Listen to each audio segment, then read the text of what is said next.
মিশরের বাচ্চা ছিল সাদুন। সে এমন কামুক ছিল যে সে যদি কখনো জানতে পারত যে অমুক স্থানে এক সুন্দরী যুবতী আছে তাহলে আর রক্ষা ছিল না। যেমন করেই হোক তাকে ছিনিয়ে এনে যৌন ক্ষুধা মিটিয়ে ছাড়ত।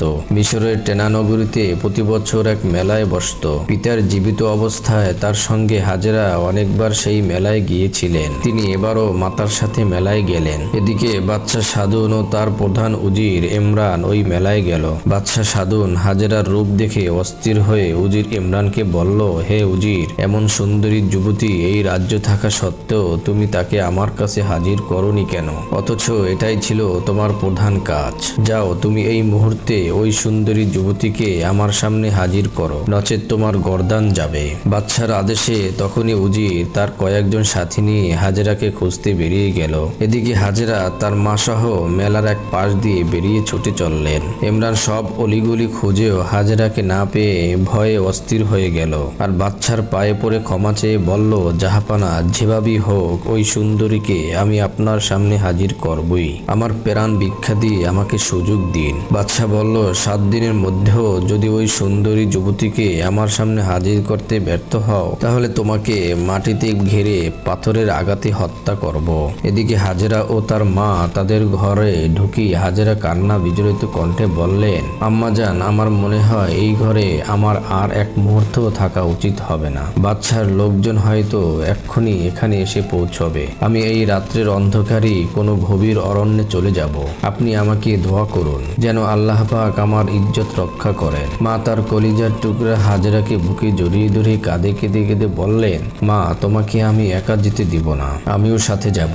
হাজেরা বলল, মা, আমাকে বনে বনে দৌড়াতে পালাতে হবে। আপনি এই দুর্বল শরীর নিয়ে দৌড়াতে পারবেন না। আমাকে বিদায় দিন, আমি চললাম। আমি সুযোগ পেলে আপনাকে দেখে যাব। হাজেরা অত্যাচারী বাচ্চা সাধুনের ভয়ে রাত্রে নিজ গৃহ ত্যাগ করে গভীর অরণ্যের পথে চলতে লাগলেন। আর তার দক্ষিণী মা ঘরের দরজায় দাঁড়িয়ে রইলেন। তার দুঃখে বুক ফেটে যাচ্ছিল। তিনি উজু করে এসে ফজরের নামাজ পড়ে দুহাত তুলে হাজেরার জন্য দোয়া করছিলেন। ইতিমধ্যে 3-4 জন লোক এসে বলতে লাগলো, এই সুন্দরী হাজেরা, ঘরের বাইরে বেরিয়ে আসো। আমরা বাদশার হুকুমে এসেছি, তোমাকে এক্ষুনি বাদশার দরবারে হাজির করতে হবে। হঠাৎ ঘরের মধ্যে প্রবেশ করে বৃদ্ধাকে ধমক দিয়ে বলল, হাজেরা, তোমার কি হয়? সে কোথায়? তাকে বের করে দাও। তিনি বললেন, আমি হাজেরার মা, আমি জানি না হাজেরা কোথায় আছে। ইমরানের এক সঙ্গী বলল, তাকে উত্তম মাধ্যম দিলেই সত্য কথা বেরিয়ে আসবে। এই বলে চাবুক দিয়ে বৃদ্ধাকে আঘাত করতে লাগলো। তার শরীর ফেটে রক্ত পড়তে লাগলো। তাকে বাদশার কাছে নিয়ে গেল। বাদশা যখন শুনতে পেল যে হাজেরার কোনো সন্ধান পাওয়া যায়নি, তখন সে আদেশ দিল, এই বৃদ্ধাকে কারাগারে বন্দি করে তার পানাহার বন্ধ করে দাও, যতক্ষণ সে তার কন্যা কোথায় আছে তা না বলে। বাদশার আদেশে হাজেরার মাকে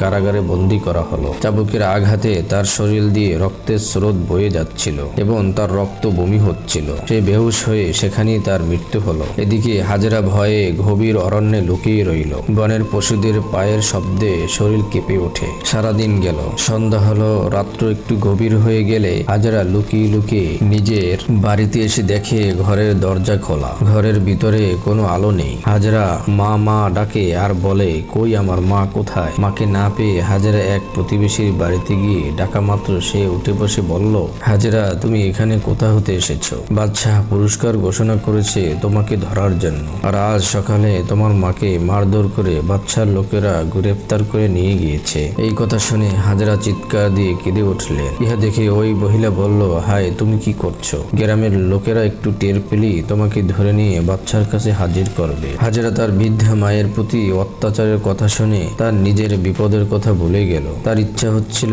তিনি ছুটে গিয়ে তার মাকে মুক্তি করে নিয়ে আসবেন। পর মুহূর্তে কামুক সাধুনের পাপের কথা মনে পড়েই তিনি থেমে গেলেন। ওই মহিলা তাকে বলল, হাজেরা, এইখানে বসে থাকা তোমার জন্য নিরাপদ নয়, তুমি এখনই এখান থেকে পালাও। এই কথা শুনে হাজেরা গভীর অরণ্যের দিকে চলে গেলেন। অনাহারে অসহায় অবস্থায় 5টি দিন কেটে গেল। ক্ষুধায় দুর্বল হয়ে গাছের পাতা চিবিয়ে খেয়ে ক্ষুধার জ্বালা মিটালেন। গাছের নিচে ঘুমিয়ে থাকেন। রাত্র হলেই বনের প্রাণীদের ছুটোছুটি ডাকাডাকিতে ভয়ে গলা শুকিয়ে যায়। 6ষ্ঠ দিনে দুর্বল হয়ে গভীর বনের একটি বড় গাছের নিচে ঘুমিয়ে পড়লেন। বহু লোকের কণ্ঠস্বর শুনে হাজেরার ঘুম ভেঙে গেল। বাদশার সৈন্যদের ছুটোছুটির ফলে বনের মধ্যে একটি হইচই পড়ে গেল। বনের পশুরা ছুটে পালাতে লাগলো। পাখিরা কিচিরমিচির করে উঠল। উঠল। এক পাষণ্ড চিৎকার করে বলে উঠল, ওই তো হাজেরা। এই বলে তারা বিকটভাবে হাসতে লাগলো। হাজেরা ভয়ে বেকুল হয়ে দোয়া করলেন, হে আল্লাহ, দাসীর প্রতি নির্দয় হইও না। তুমি তো এই দাসীকে এত রূপ লাবণ্য সৌন্দর্য দান করেছ, আমাকে কলঙ্কিত করো না আল্লাহ। হাজেরার দোয়া কবুল হয়ে গেল। ইমরান হাজেরাকে বন্দি করার জন্য লোকদেরকে নিয়ে এগিয়ে যেতে চাইল, কিন্তু সকলের পাগুলোই মাটির সঙ্গে আটকে গেল। হাজেরা এগিয়ে যেতে লাগলেন। এবার তারা চলার শক্তি পেল। তারা হাজেরার পিছু পিছু ছুটল। হাজেরা জঙ্গল পেরিয়ে নীল নদের তীরে গিয়ে ঝাঁপিয়ে পড়লেন। নীল নদের ঢেউয়ের মধ্যে বিরাট একটা ঢেউ এসে ভাসিয়ে নিয়ে গেল। তারা দাঁড়িয়ে দেখলো হাজেরা মাঝ নদীতে ঢেউয়ের মধ্যে হাবুডুবু খাচ্ছে। ইমরান বলল, তোমরা নদীতে ঝাঁপিয়ে পড়ো, তোমরা কাপুরুষ, নদীর ঢেউ দেখি ভয় পাচ্ছ। একটি নারী হয়ে নদীতে ঝাঁপিয়ে পড়তে পারলো, আর তোমরা পুরুষ হয়ে সাহস পাচ্ছ না। ওই মেয়েটিকে যদি ধরে নিয়ে যেতে না পারি তাহলে তো আমার গর্দান কাটা যাবে। তারা বলল, যে নারীর কাছে যেতে পা অচল হয়ে যায়, যে নারী ভয়ঙ্কর ঢেউয়ের মধ্যে ঝাঁপিয়ে পড়তে পেরেছে, সেই নারী সাধারণ মানুষ নয়। এই বলে তারা সব চলে গেল। ইমরান নদীর তীরে দিয়ে ছুটে চলল। কিছু দূরে গিয়ে দেখলো দুটি জেলে জ্ঞান হারা হাজেরাকে নিয়ে নদীর তীরে এসেছে। ইমরান গিয়ে বলল, এই মেয়েটিকে বাদশার কাছে পৌঁছার আদেশ হয়েছে। ইমরান জেলেদের দিয়ে একটি পালকি এনে হাজেরাকে নিয়ে রওনা হলো। বাদশা সাধনের খাস কারাগারে বেহুশ অবস্থায় হাজেরাকে রাখা হলো। সেখানে অতি সুন্দর বালাখানা, মুক্তার ঝাড়বাতি। সেখানে পুরোহিত সবাই নারী। কোনো পুরুষ সেখানে প্রবেশ করার সাহস পায় না, কারণ সাধন সুন্দরী যুবতীদেরকে সেখানে নিয়ে কাম লালসা পূর্ণ করতেন। হাজেরা জ্ঞান ফিরে এলে সে বলল, আমি এখানে কেন? একজন পুরোহিত নারী এসে বলল, মা, তোমার জন্যই এই বালাখানা সাজানো হয়েছে, তুমি এখানে আরামে থাকবে। হাজেরা বললেন, এটা কি বাদশাহ সাধনের বালাখানা? তারা বলল, জি হ্যাঁ, বাদশাহর আদেশেই তোমাকে এখানে আনা হয়েছে। আমরা সব দাসীরা তোমার সেবা যত্ন থাকবো। হাজেরা বললেন, আমাকে এখানে কেন আনা হয়েছে তা তোমরা নিশ্চয়ই জানো। আমাকে তোমরা এই বিপদ হতে রক্ষা করো। তারা বলল, মা, আমরা যে বাদশার হুকুমের দাসী, আমাদের কিছুই করার নেই। হাজেরা কান্না জড়িত কণ্ঠে বললেন, আর কিছু না পারো অত্যন্ত আমাকে হত্যা করে ফেললো। ইতিমধ্যে তার জন্য খাবার নিয়ে আসলো। তিনি খেলেন না। দুই চোখের অশ্রুতে বুক ভাসাতে লাগলেন আর বললেন, তোমরা কি বলতে পারো, এক সপ্তাহ আগে বাদশার লোকেরা আমার মাকে ধরে নিয়ে এসেছিল। তিনি এখন কোথায়, কেমন আছেন? এক দাসী বলল, তুমি আগে খেয়ে নাও, তারপরে তোমার মাকে খবর দিব। তার মনের ধারণা হলো তার মা আর বেঁচে নেই। তিনি সেজদায় লুটিয়ে পড়ে কান্নায় কাতর হয়ে বললেন, হে আল্লাহ, এই হতভাগিনীর কি অপরাধ ছিল? নিজেরই তো ইজ্জত বাঁচানোর জন্য কত বনে জঙ্গলে ঘুরে বেড়ালাম, নীল নদে ঝাঁপ দিলাম, তবু এদের কবলে আমাকে আবদ্ধ করলে। এমন সময় আওয়াজ এলো, হাজেরা, আমি আমার প্রিয় বান্দাকে দুঃখ বিপদে ফেলে পরীক্ষা করে থাকি, ধৈর্য ধরো। ইহা শুনে তিনি বললেন, হে আল্লাহ, তোমার ইচ্ছাই পূর্ণ হোক। এর মধ্যে এক দাসী এসে খবর দিল, মা, বাদশাহ আপনার সাথে সাক্ষাৎ করতে এসেছে। ইহা শুনে হাজেরা ঘৃণায় চোখ ফিরিয়ে নিলেন। সাধন হেসে বলল, কি হে সুন্দরী, আমাকে দেখে বুক ফিরালে কেন? এখানে তুমি আর আমি ছাড়া আর কেহই নেই। আমাকে বরণ করে নিলেই তোমারই ভালো হবে। আমি তোমার হয়ে যাব, আর এই ধন ভাণ্ডার সবই তোমার হাতে তুলে দেব, এবং বালাখানার দাস দাসী সবাই তোমার সেবায় নিয়োজিত থাকবে। আমাকে বরণ করে নিয়ে আমার প্রেম লালসা মিটাও। ইহা শুনে ঘৃণায় হাজেরার দেহটা যেন ফেটে যেতে চায়। সাধন তাকে নীরব দেখে রাগ হয়ে বলল, সুন্দরী, তুমি আমাকে দুর্বল ভেবো না। জীবনে আমি হাজার হাজার নারীকে ভোগ করেছি। আমার কথায় রাজি না হলে আমি জোর করে তোমাকে ভোগ করে ছাড়বো। হাজেরা চিন্তা করে বললেন, এত অধৈর্য হয়েছে কেন? তুমি যদি আমাকে বেগম রূপে বরণ করো, সেটা হবে আমার জন্য সৌভাগ্য।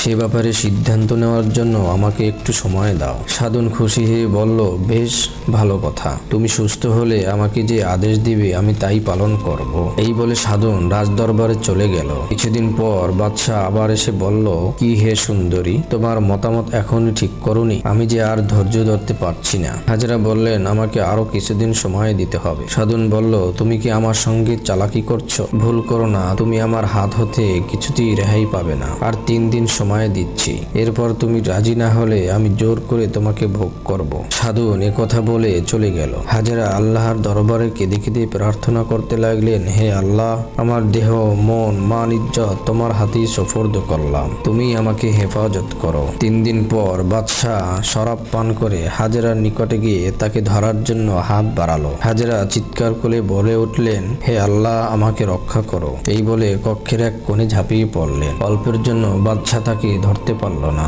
এর মধ্যে বাদশাহ সাধনে 2 চোখের ভিতরে ভীষণ যন্ত্রণা শুরু হয়ে গেল। অল্প সময়ের মধ্যে সে অন্ধ হয়ে গেল। তার চিৎকার শুনে সবাই ধরাধরি করে তার প্রধান বেগমের কক্ষে নিয়ে গেল। তারপর থেকে তার চোখ একেবারে অন্ধ হয়ে গেল।